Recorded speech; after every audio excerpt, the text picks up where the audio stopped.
Welcome to the 16th episode of Ship of the Week. Before we get started, I'd like to apologize for the audio quality of this entire series so far. I continue to function entirely on the built-in microphone in my computer, which allows for very limited ability to remove fan noise and the like, so I do apologize. Anyway, there are countless little-known liners throughout history that lack the grandeur of their larger cousins, that nevertheless played an important role in history. For most, that role was an uneventful career shuttling people and goods around the world, which is rather important.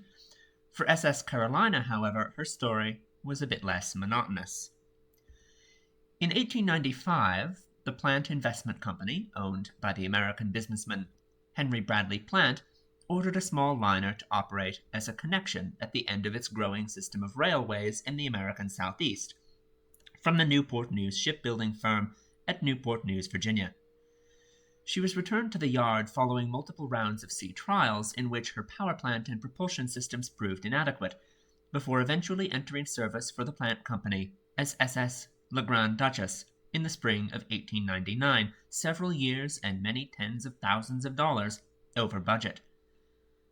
That year, the new ship was requisitioned by the United States for Spanish-American war service, and given the timing of this move, with the war ending the previous summer, this seems to probably have been ongoing repatriation of American servicemen rather than direct troop transport during the conflict. After a relatively short-lived career with her original owners, the Grand Duchess was sold in 1901 to the Ocean Steamship Company, the parent entity to the well-known Blue Funnel Line, which operated her under the name SS City of Savannah as a coastal liner from New York to Charleston, South Carolina. Just 5 years later, she was sold again to the Puerto Rico Line, which gave her the final name of her career, SS Carolina. Never a happy ship, she was notoriously difficult to steer. The engines that proved so problematic during her construction rattled uncomfortably, and during a refit in 1907, she was the victim of a minor fire. While reconstruction efforts to reduce her obnoxious vibration were completed at Newport News in 1913, the aforementioned steering issue was far more difficult to isolate, and shortly afterward, she collided with the German liner SS Cleveland while in close maneuvering at New York.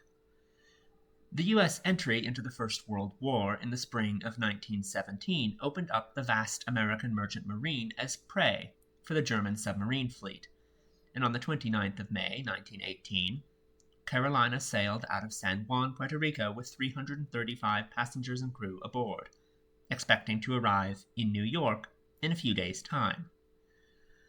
On June 2nd, as the steamer approached the coast of New Jersey, Carolina's wireless operator picked up the distress call of the nearby American-flagged schooner Isabel B. Wiley, which reported she was taking fire from a German U-boat.